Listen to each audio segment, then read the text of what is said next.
Hi, and thanks for joining us here on our Insider segment on Halton News. And I'm joined with Nikki from Metroland, and we've got a couple of items kind of to talk about that you've been covering the last week or so.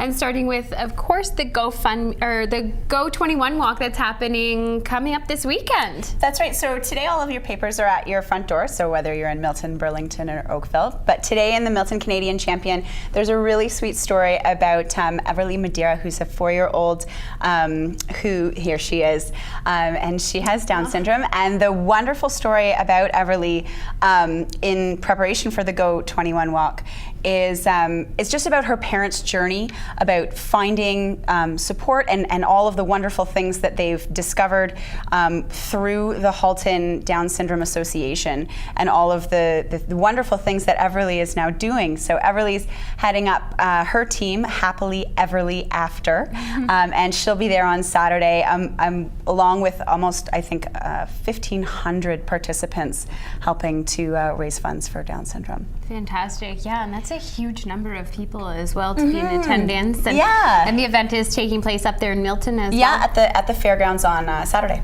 Fantastic. Okay. And so, what else is What else can people discover inside? So, in the Burlington Post and the Oakville Beaver, we have a story about this young lady who's Amelia Dermot, and Amelia is a 16-year-old boxer. She started boxing when she was only 12 years old. She had gone to some fitness classes with her father, discovered she really liked it.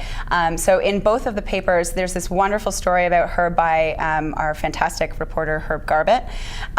And just telling about sort of her progress through the last 4 years. She's 16 now. She started at 12, and you know, she talks about her first fight ever, where she was so concentrated on her form and all the techniques she'd learned, and you know, her opponent sort of sprinted at her, tried to punch her face off. So she was telling us all about how boxing is about adaptation, and it's a really neat story, her story. And she's actually going to be going to Hungary in August to represent Team Canada, which is pretty amazing at 16 years old. Fantastic! Wow, what a journey! Yeah, absolutely, absolutely. And she's a spitfire. I had a great time photographing her. Wonderful.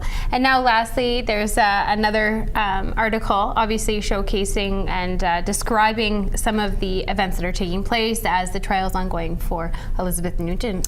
Yes. So Malcolm Copeland there's Malcolm Copeland on trial for the murder of Elizabeth Nugent from 2014, and I'm just going to warn your viewers that there are some fairly graphic details that our reporter David Lee outlines as he's been covering the case, and there's a whole bunch of different articles day by day on Inside Halton as well. So that story can be found in your Burlington Post, but more of the story can be found on InsideHalton.com, and also on InsideHalton.com. Kristen, I have to remember to let you know that we've got some fabulous coverage of last weekend at Sound of Music. Okay, and great. We will be attending this weekend as well to keep the pictures coming in and the stories, and it'll be a good time. And I'm sure a very busy weekend for all of you guys getting out there. Yes, absolutely. Wonderful. Well, thanks so much for joining us here today. Thanks for having me. Alrighty.